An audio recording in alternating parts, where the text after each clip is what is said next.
dripping faucets, and other valves. These types of leaks are often easy to fix, requiring only a few tools and hardware that can pay for themselves in water savings. Today, I'll be demonstrating how to complete a toilet leak detection test, how to replace a leaking toilet flapper, how to replace a clogged faucet aerator, how to install a water sense shower head using plumbing tape, and called also Teflon tape.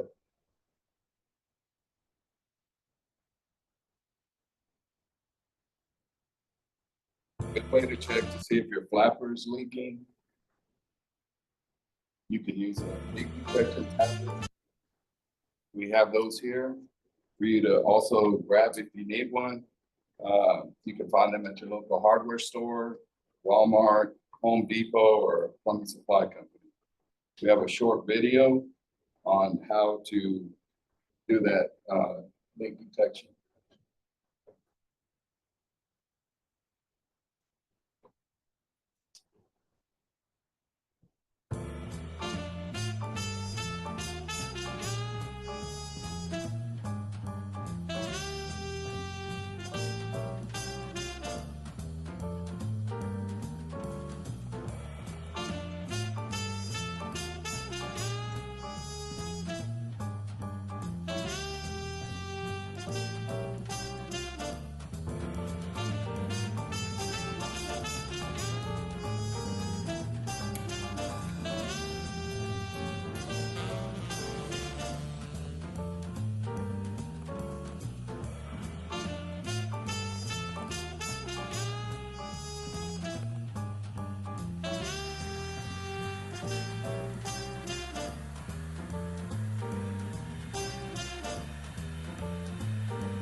Okay, we'll now start with replacing the flapper. The first thing that you want to do is to cut off the water to your toilet. And here is a cutoff valve that you use to cut it off.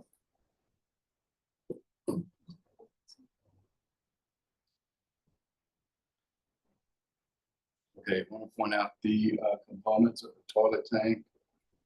We have the tank lever, the fill valve, flush valve, flapper and seal, tank to bowl gasket, and also the wax for the seal.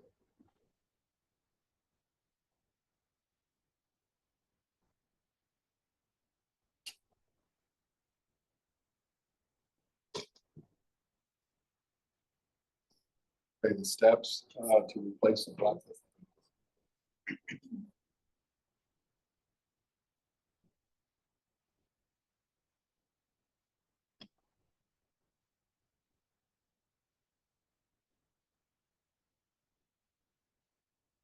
Okay, steps to replacing the flapper. The first thing you want to do is shut off the water to your toilet. It's usually found on the left side. This connects to your water supply line, and this connects to your copper pipe coming into your house. Everyone can see that?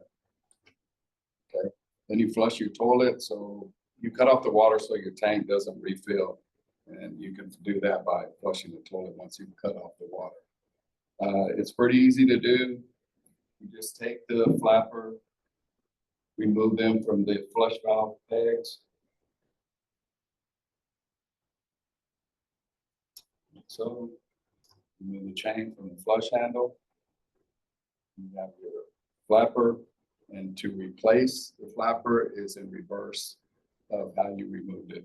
You want to attach the new flapper to the pegs.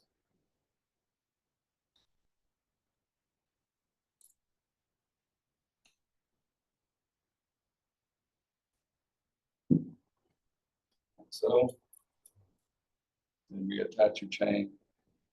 If you buy a replacement flapper, make sure that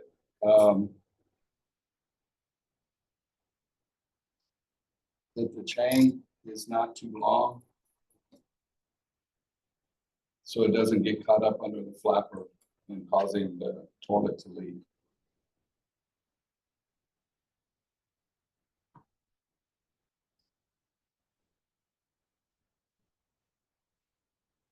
Usually it's a good practice to replace your flapper every 3 to 5 years. It sits in water, so the water erodes the flapper, anything that sits in water. The way to select your flapper, I don't have a measuring tape, I'm sorry, but you want to measure across the flapper. If this dimension measures 3 inches, then you minus 1 inch and your flapper size is 2 inch. If across here measures 4 inches, then minus 1 and you buy a 3-inch flapper.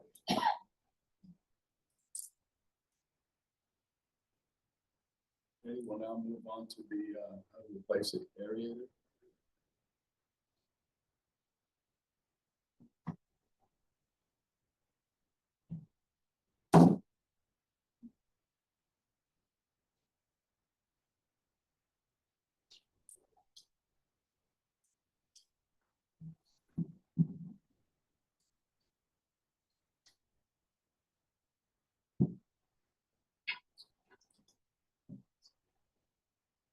Okay, how do I know if my aerator is not working properly?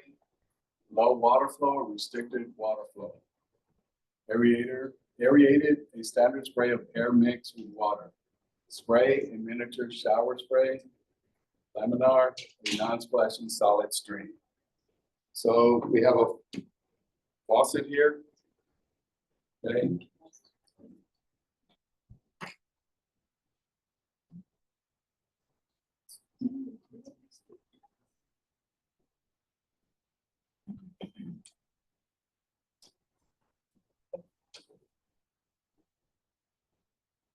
I have a faucet here with the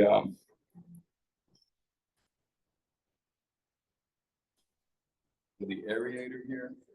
To remove this, you want to get some rubber gloves, an adjustable wrench, and you might want to get a toothbrush or a wire brush. Okay. First thing you want to do is you want to cover your hole with a cloth so that if you drop the aerator down the drain, it doesn't go down the drain, then you have stoppage issues.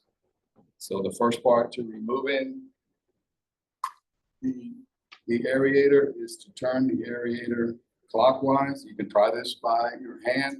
If it's too tight, you can put some pliers on it and remove it that way. And it always comes off counterclockwise. If you still can't get it off, then you want to spray some WD-40 in here, and it should ease it. Let it sit for 30 minutes to 45 minutes. Then the aerator should come right off. Okay. You also want to make sure that the aerator, inside the aerator, this washer does not stay in there. You want to maybe use a small screwdriver and make sure that you remove that washer. You want to inspect your aerator for debris. Usually that's why you have a low water flow. And you can, if you want to reuse it, you can clean it. You can soak this overnight in vinegar and it should clean it up. If you take it apart, make sure you put it back together correctly. Okay. With a seal. If the small seal came out, then that's a seal you want to use. You have 2 different types. A thicker seal, okay, then a smaller seal. Okay. If the one that you took out, the small, then that's the one you want to use. Okay. First thing you want to do is, before you replace the aerator, is that you want to clean the threads inside the brush. Okay. Once you've done that, you're comfortable that it's clean, then you can replace the aerator, and it goes on. You turn it clockwise and you hand tighten it. I would test it a little bit, but turning the water on. If it doesn't leak out the sides here, you're good to go. If not, you can apply a little bit of pressure and tighten it the rest of the way with the pliers. Okay. What causes the aerators to fail is mineral deposits and corrosion. Anything, your seal goes bad, starts to leak. all of that starts, like, again, anything that sits in water is gonna corrode over time. Okay?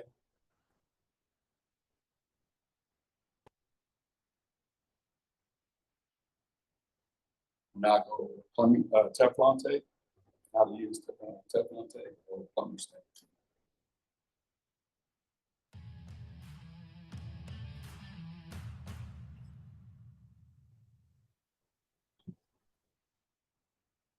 It's a common tool for DIY projects used to create a watertight seal between threaded pipes, lubricates, helps the threads seep deeper, and makes it easier to tighten, prevents the threads from seizing when unscrewed, deforms to fill gaps and seal the joint, pinches into threads as you tighten the connection.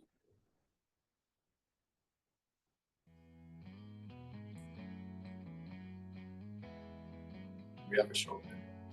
With every shower head that we sell, we enclose a piece of Teflon tape. This is the very finest Teflon tape that you can buy.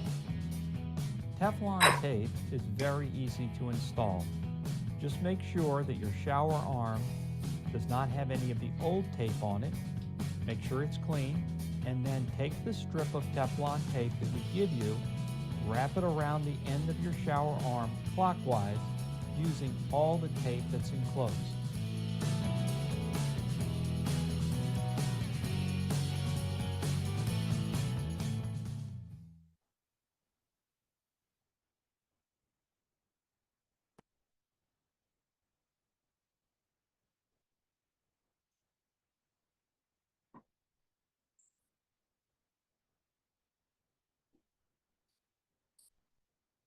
Okay, I have a shower arm here. This is usually one end is attached to the wall, to the riser, to your tub shower or your basic shower without a tub. And what you want to do is when you remove the shower head, you want to remove all these, all the threads. You can do that again with a wire brush or you know, a small knife, anything you can get in there, make sure that's clean. To apply the plumber's tape,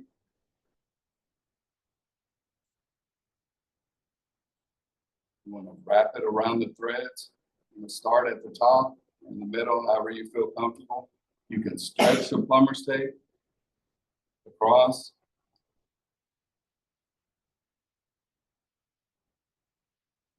You want to wrap it maybe 3 or 4 times. So, okay, to remove the tape, you can either pull it or cut it with a knife or scissors. You can pull it. Okay. So now your plumbing tape is on there. Okay. Now, if you want to replace the shower head, the first thing you want to check for when you remove the old shower head is to make sure that these seals have not stayed inside the shower head. I've replaced shower heads before and I've taken them out. I've taken 2 or 3 seals out at one time. That'll cause your shower head not to perform properly or low water flow. So once the seal is in, you want to hand tighten the shower head. And before you do that, you might want to get some vice grips, put on this side because this is connected, or pliers, and hold this because a lot of times when you go to tighten this more, your shower arm may spin when it's in the wall. If it spins, you got to make sure. If not, you know, when you operate and you loosen it here, it's connected into the wall. It's liable, you're liable to create a leak. Okay. Once you hand tighten your shower head, test it. More likely, it's going to leak. If it does, turn the water back off and tighten it a few more turns, and check again. If you have no leaks coming out here, then you should be good to go. Okay.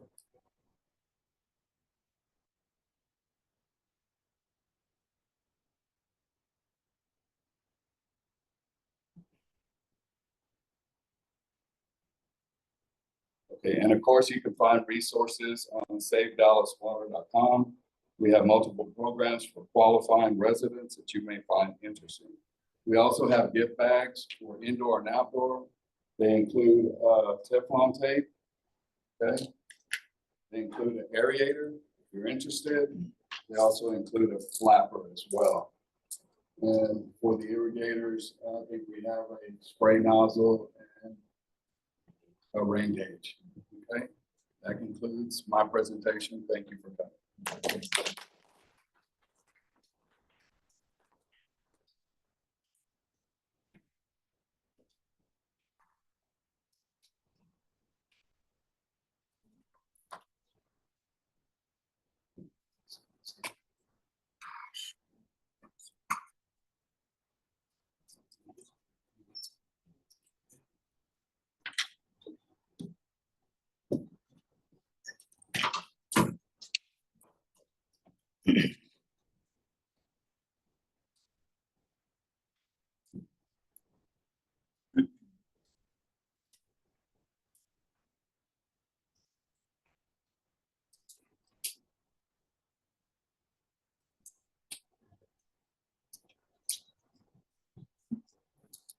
Next, we'll be having Rayo presenting about outdoor water use.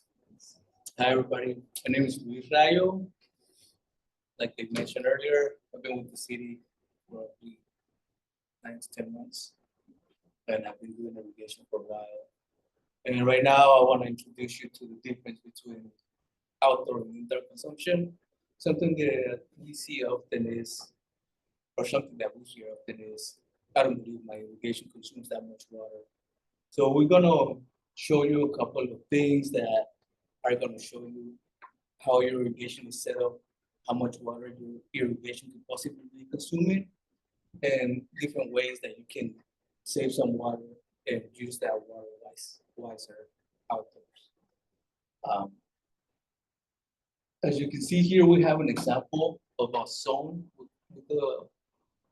with different nozzles on each head.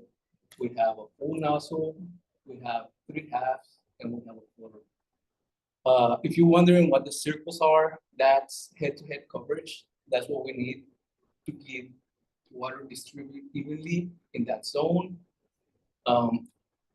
So with that head-to-head coverage, we'll get that full hitting all the halves, and that those halves hitting the corners, which are our corners. And that way we'll have an even distributed area. And we also labeled the different nozzles, and we did some quick math for you. As you can see, our full nozzle has or puts out 3.70 gallons per minute.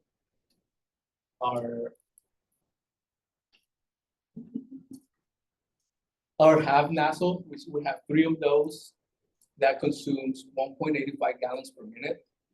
And our quarter nozzle, which we have 2 of those, consumes 0.92 gallons per minute. And our math is pretty basic. We have the 2 quarter nozzles at 0.92 plus 0.92, that gives us 1.84 gallons per minute. And that 3 halves, 1.85 plus 1.85 plus 1.85, that gives us 5.55 gallons per minute. So we grab all those gallons per minute, we put them together. We have 184, the 5.55, and the 3.70, and we equal 11.9 gallons per minute. So you have to keep in mind that that's 11.9 gallons in a minute, not overall. So if we run our system for 8 minutes, we'll get an average of 88.72 gallons in an hour if you run that for just 1 hour. If you run your system for 15 minutes, you'll be consuming 166.35 gallons. And that's just in one zone. Your system can have multiple zones. It can have multiple heads. So it all depends on the system and how it's set up. So here we have an example of what a shower head consumes. It roughly consumes about 2.5 gallons per minute. An 8-minute shower is gonna consume about 20 gallons. A 15-minute shower is gonna consume 37.5 gallons. And here we have the difference between the two. Like I said earlier, our 15-minute shower is gonna consume about 30.5 gallons. And 15 minutes on our irrigation is gonna consume 166.35 gallons. And like I said earlier, that's just one zone. And that's pretty much like taking 4 showers all at once. So now if your irrigation system has multiple heads or different type of nozzles or even roller, different type of heads, that consumption can go up pretty quick. So that's one thing to keep in mind, that the difference between the usage outside and inside could be very different, especially when your system is a big system. And here are some pretty good examples of what an efficient system can do or the inefficiency of the system can do. An efficient irrigation system can significantly reduce the water usage. Proper nozzle selection optimizes coverage and minimizes waste. And with that one, I kind of want to direct you to the pictures here. As you can see, we have a sprinkler that's broken and it can waste up to 25,000 gallons. And I want you to keep in mind that that's just water that's being wasted, is not an actual leak. That water just being wasted on that zone is not being distributed properly. So now instead of having good coverage head to head or good pressure on our system, we have water or pulse or water that's being stuck in one spot versus having it all throughout our system. Also, if we have a small pinch on our lateral line, that's also water that's not being used properly, and that's also water that's going to take our system from maximum capacity to minimum capacity.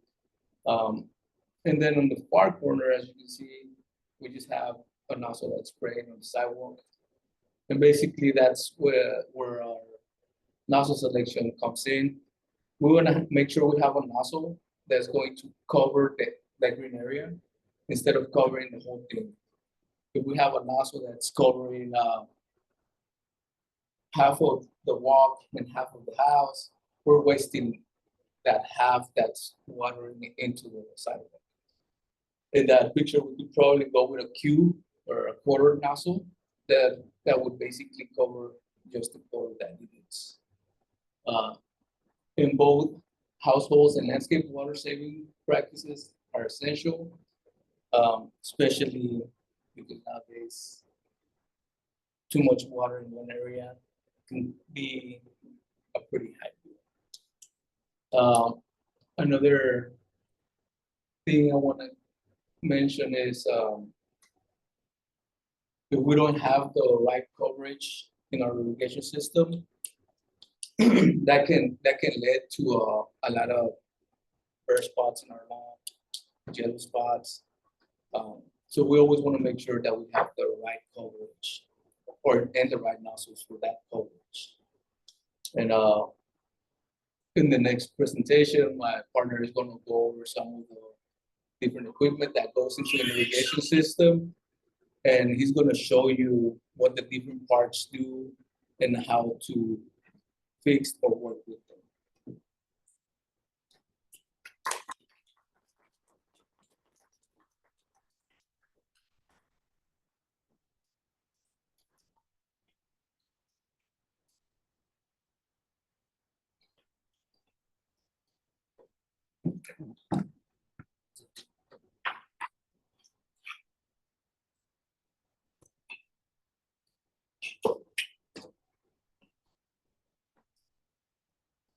Good morning, my name is Will.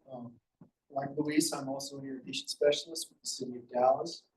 The two of us work together. We provide a free irrigation evaluation service. So if you are a Dallas Water Utilities customer and you have an irrigation system on your property, once annually, we will come out, look at it, look for any leaks, breaks, adjustments, or improvements that can be made to the system, and help you understand how your system works and answer any questions you have. So what I have today is a demonstration of an irrigation system, pretty bare bones, but the issue with irrigation most of the time is that it is buried in the ground, so we can't really see the different components with it. Toilet, you can take the thing apart in your house and see each and every bolt. With irrigation, a lot of times it's in the ground, and it usually will have, you've seen plastic boxes covering some of the moving parts. It's very easy for those parts to be grown over with the grass, those boxes to be grown over with the grass, and you just lose track of them. So I have a demonstrative setup here. Basically, the components of an irrigation system that you would see in the Dallas area. Starting on this side would be your water supply line. So the big pipe that runs underneath the street that's giving water to your whole neighborhood. From that pipe, it would come into your water meter. And water meters come in different sizes. This is one of the smaller ones. It's a 5/8 inch. They go all the way up to 2 inches for a residential system. If you think of your meter kind of like the engine in your car, that the larger meter you have, the more horses you can carry, but you're going to use more gas. So with a larger meter, you can have a larger irrigation system, but as Luis mentioned earlier, your gallons per minute is going to increase. So every minute on your irrigation, you're going to be using more water than if you had a small one. As we move on, this is your backflow device. The purpose of this is to keep the water that's in your irrigation sprinklers from moving backwards into the supply. And that's important because your sprinklers are usually, as I mentioned, underground. They're at the bottom of the property. So any spill, oil spills, leaks, fertilizer that's applied on the ground has the potential to move into your sprinkler system. And if there is ever a case where water starts moving backwards, say there's a broken pipe, the main water supply line down the street from you is broken, and you don't have that water pressure pushing this way, water's going to move with gravity backwards. And this will keep that water in your sprinkler pipes and out of your drinking supply line. After the backflow device, we have a typical zone valve. This is what turns your sprinklers on and off. You have your controller that's connected to the zone valve when you want the sprinklers to come on. This controller is going to send electricity to this top part of the valve. There's a metal coil in there that will magnetize and pull up a little piece of metal, which opens the valve, allowing water to move through. When you tell the controller to stop watering, it's going to stop sending the electrical current. That metal piece will fall back down and the valve will close up. After that, you have your what we call lateral lines. They're the pipes that come after the valve that go to each sprinkler head, and that would constitute one zone. So if you look at your controller and say you have 6 zones or stations, you're going to have one valve for each of those. Because the irrigation system is constantly filled with water, there's always the potential for it to leak. And so I want to go over a little bit of how this water is in there and where you can find where the potential to leak is and how we go about repair. So with the meter, you have pipe fittings that either screw or glue into place, and anywhere you have those fittings, that's another potential leak. If you see that you have a leak somewhere near your meter or before it, that is the city's responsibility. The meter belongs to the city, not the property. So if you see a leak there, call Dallas Water Utilities customer service to report it, or 311. Say you have a leak, the city will send someone out. It's their responsibility to fix it. After the meter, the backflow device, you'll notice most of the time the backflow device is located very close to the meter. What that does is minimize the stretch of pipe between the meter and that backflow, which can reduce the chances of it getting hit with a trencher, someone sticking a shovel in the ground and hitting that pipe, or root intrusion from nearby plants and trees. On the backflow device, there are 2 handles that connect to valves inside of it. It's possible to shut the irrigation off by turning one of these valves. That is supposed to close the flow of water. You have one on this side for water flowing this way, and one on the side for water flowing this way.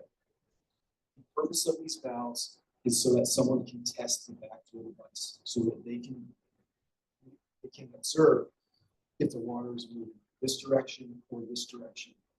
They're not designed to isolate the system. So we suggest putting a dedicated valve before the backflow device so that if needed to, you can shut your irrigation off. It's very handy for the freeze events that we tend to be having in the winter. If you're worried about your pipes breaking, shutting that off, there's no water now in your irrigation system.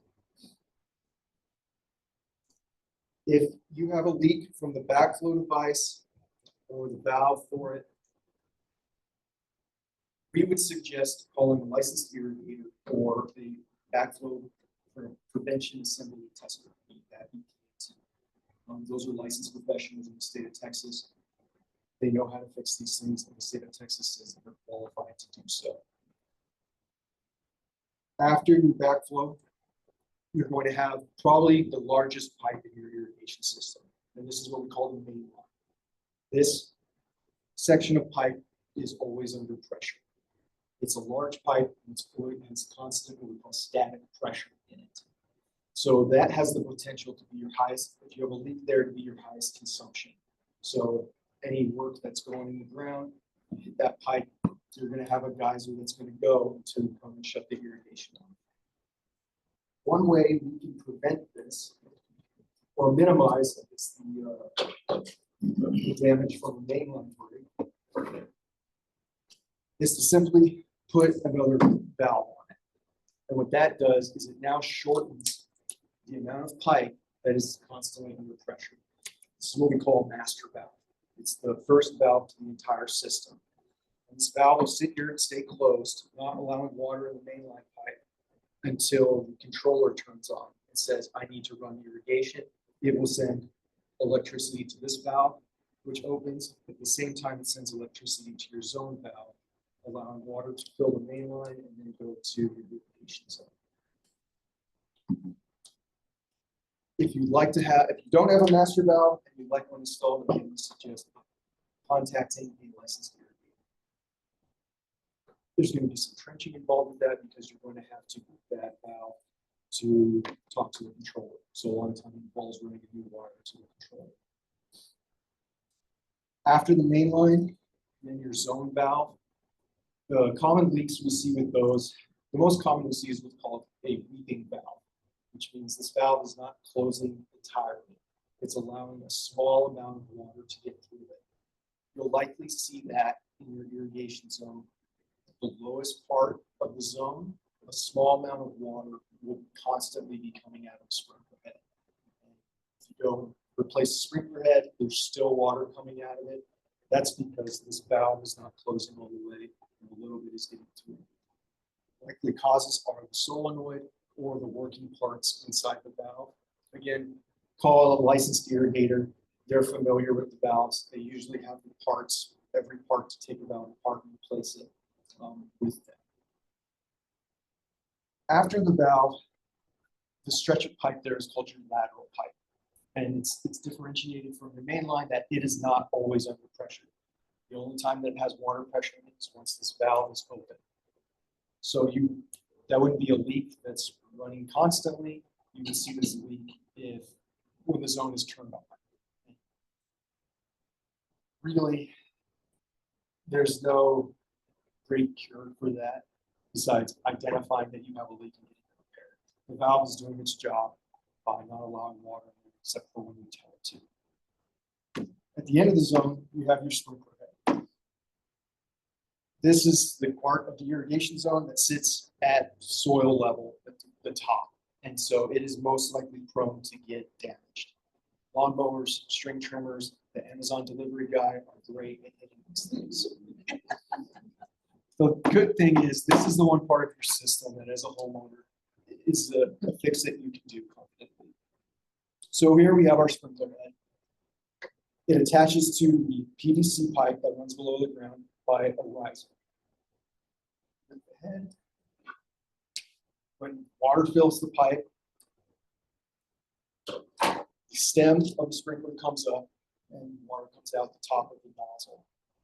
So starting at the top, the most likely thing to get hit is this nozzle.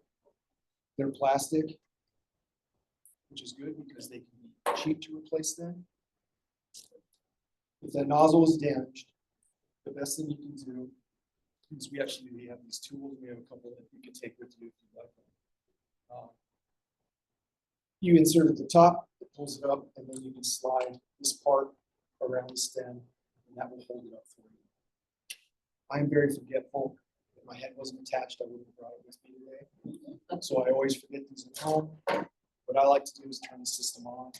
When my head pops up, I take a paper binder clip, slide that around the stem, and that will hold it up for me. And then I can turn the zone off, and it will stay on.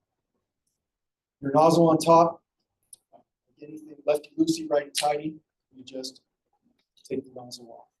Underneath it, there's a small filter. This is important to regulate your water pressure coming out of the nozzle. If you don't have this filter, your nozzle is going to put out a very fine mist of water, which is likely to blow away and either irrigate your neighbor's yard or will donate it to another country somewhere and it comes back down. If you have a damaged nozzle, simply take it off and take it with you to the home store. They're going to have a large array of them. As Luis mentioned, there's quarters, halves, fulls, 3/4, 1/3 nozzles to throw different feet. You want to have that head-to-head coverage. So you want to match the distance between heads with the right nozzle. Most of the time they come in 15, 12 foot, 10 foot, 8 foot, 5 foot. So there's a number on the nozzle. You look at that number, that's how far it throws. Take this with you and match that number up and make sure you get a screen with it. Take it back and then you just tighten that nozzle back down. You're good to go. One piece of advice is you want to tighten your nozzle all the way down. And then it may be pointing over the sidewalk now. The sprinklers are designed to ratchet.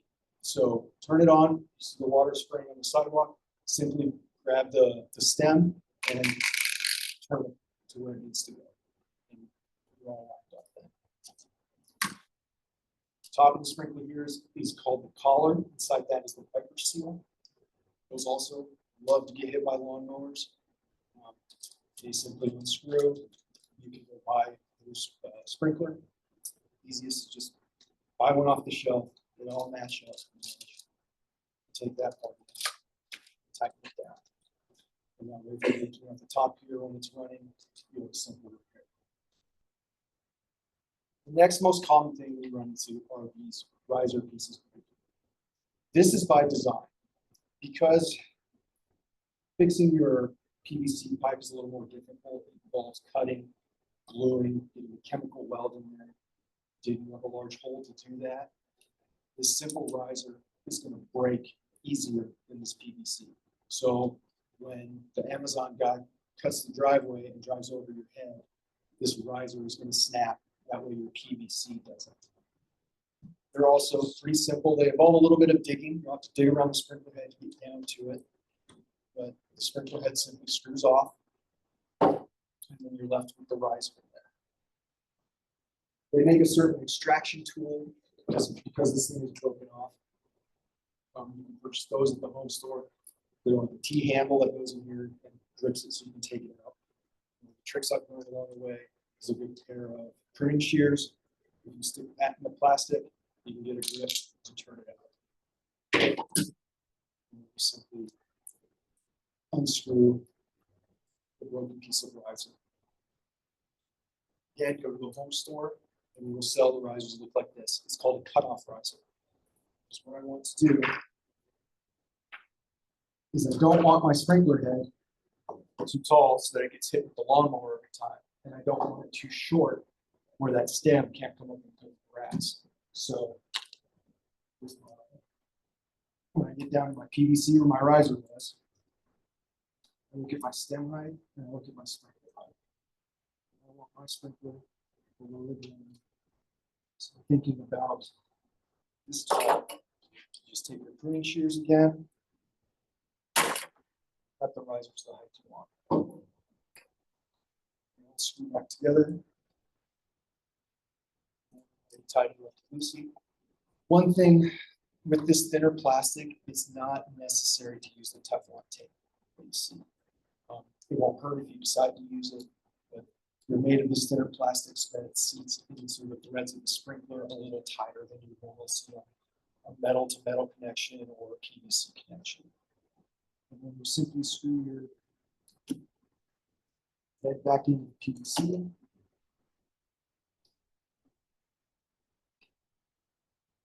And turn it on. When that stem comes up again, turn it to adjust it so it's spraying the right direction. And then you want to make sure that you pack the soil around that sprinkler very well so that it's not loose. So the next time it gets hit with the lawnmower, it has a little bit of support. That's it for my demonstration today. As I mentioned earlier, we do have a free evaluation program that we will come to your house and we will do a complete inspection of your irrigation system. Please check out our website, savedallaswater.com. Very simple, go on there, click the link, fill out your account number, your address, and telephone number where we can reach you, and we will be in contact with you as soon as possible to set up an evaluation. As the larger repairs that I mentioned earlier, where you want to use a licensed irrigator, just like an electrician, a plumber, the state of Texas requires a license and a certification process in order to repair irrigation. The Dallas Irrigation Association, DallasIA.org, has a list of licensed irrigators in the Metroplex, so you can find them closer to home. If you're further away, the Texas Commission on Environmental Quality, TCEQ, they have a list of everyone in the state is licensed. If you want to check our work, you can look on there and find recent on me as well. Also, we have a program, waterisawesome.com, that I didn't talk much about your controller today because that is a presentation of Intel. The best thing is to have Lisa or I come out and go through your controller with you because there's many different models, complicated, and we'd rather tailor it to your problem. Water is Awesome. We'll send you weekly watering advice, how much to water. They pay attention to, is rain coming? Is it going to be windy? Is it going to be hot during the day but cool at night? And they will send you a recommendation on how long to run your system. That's also a free service. That's all I have. I think we have some time for question and answers for myself, Luis, and Robert. If anyone has some questions.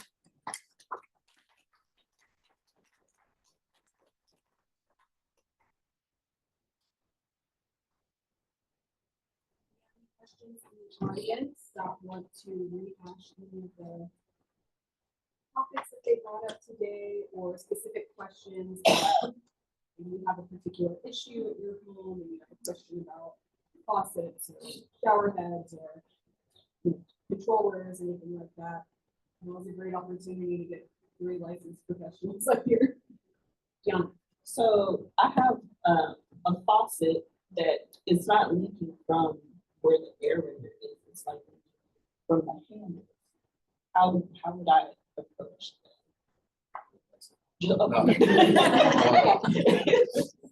You can replace the,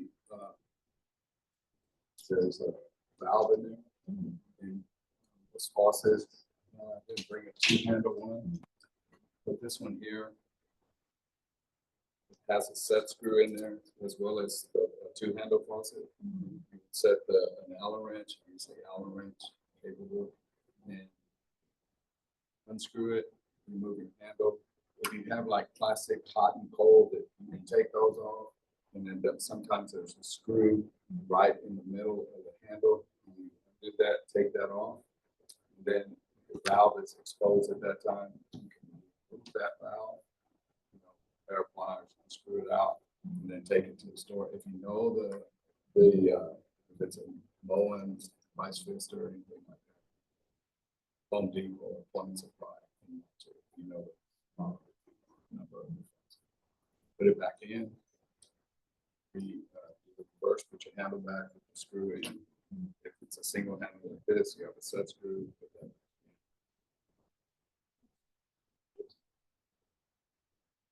And is there a particular way to identify certain fixtures at the store that are more water wise or conservation oriented, such as the water sense label? Yes, you can look on the packages. most packages will have a water sense label on it. And normally for a shower head now, the correct gallons per minute is 1.75. For a faucet, it's 1.2 gallons per minute. As well as for a kitchen faucet, it's 1.2 gallons. Everything is made. A lot of people, when I'm out doing their inspection, they're like, you know, ever since you replaced the shower head, it's designed that way. That way, you're conserving water. The whole goal of the program, other than fixing leaks, is to conserve water. And that's why they have a certain restrictions in the nozzle that cause it to only put out a certain gallon. But always look for the water sense label, and that will instruct it. I mean, that will let you know that you are going to save water.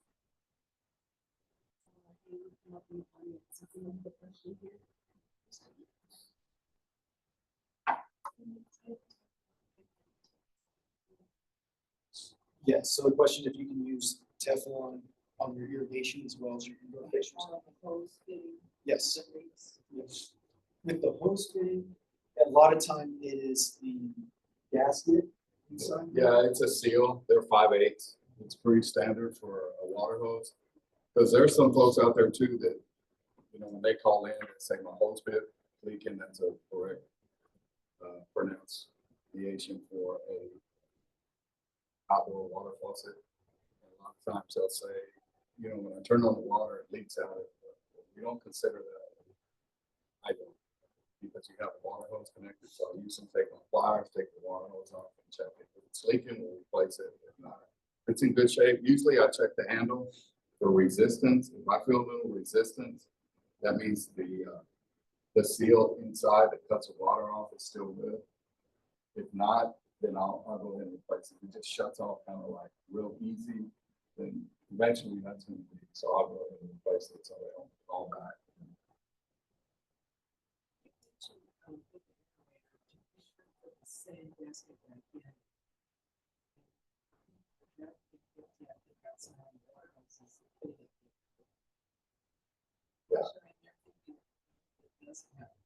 Oh, yeah, it's usually 5 of these. Water hose, seals, washers.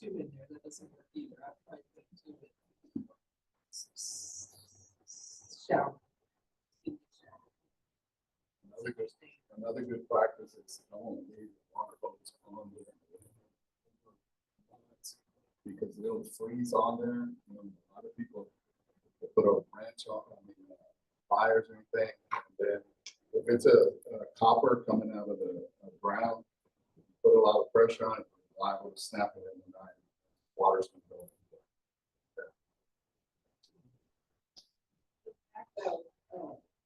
My brother wrote his outdoor come up out of the ground in the winter months. I just pack them real good. Yep. With insulation.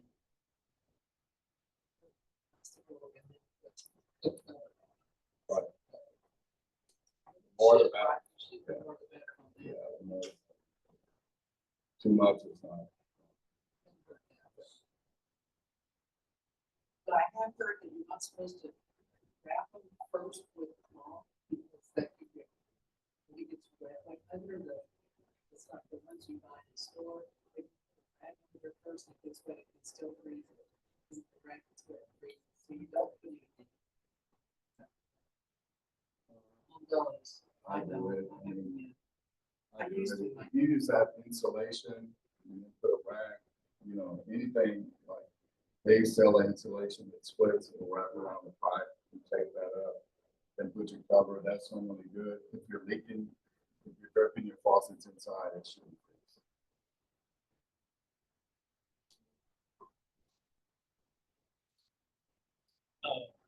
With the sprinkler heads, there's a lot of people I've seen mats with metal stick ones. Is there a big difference between either of those? It's just the actual functionality of the sprinkler. You're more liable to have a stick because as we will show earlier, we can just turn this one on and we'll have the seal. The brass ones don't really have that seal, so you can't really do that. And especially if you have a slope on your home where a lot of that water is gonna go to a couple sprinkles at the bottom, then you're gonna see a lot of that water coming out if you don't have a proper seal. And that's because that we'll make sure that how that cheaper to replace the gas. So,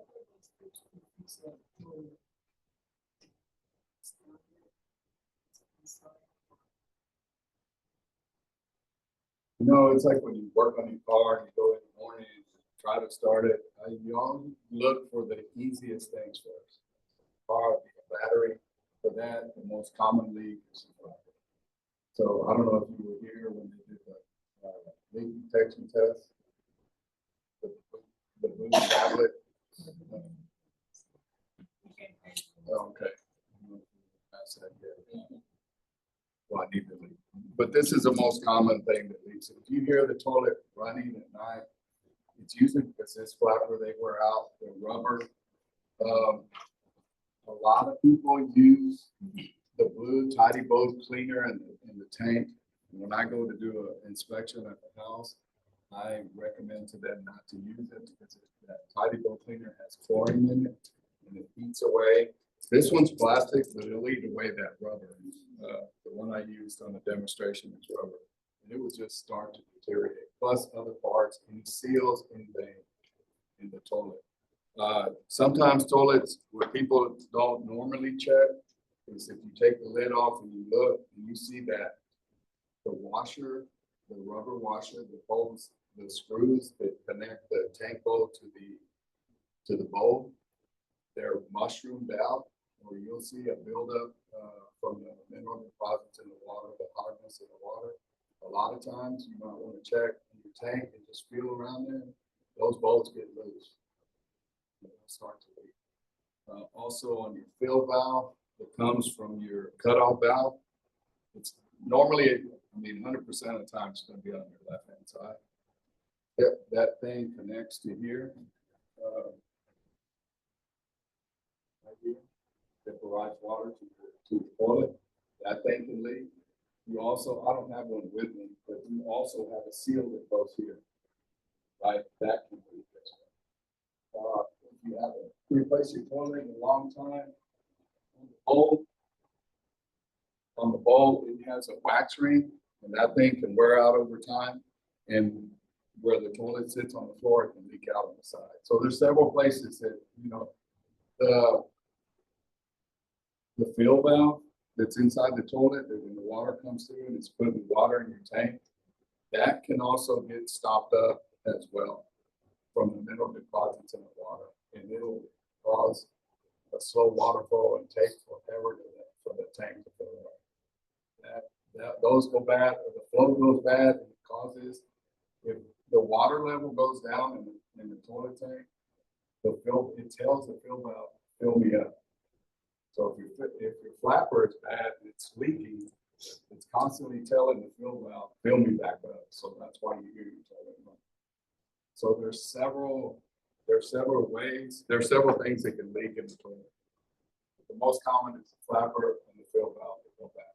So the fill valve can get clogged just like.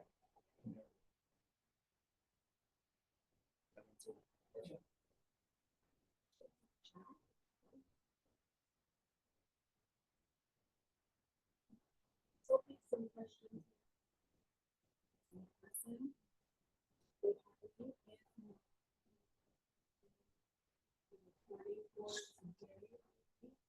Stick around and some of our water saving items that we have to.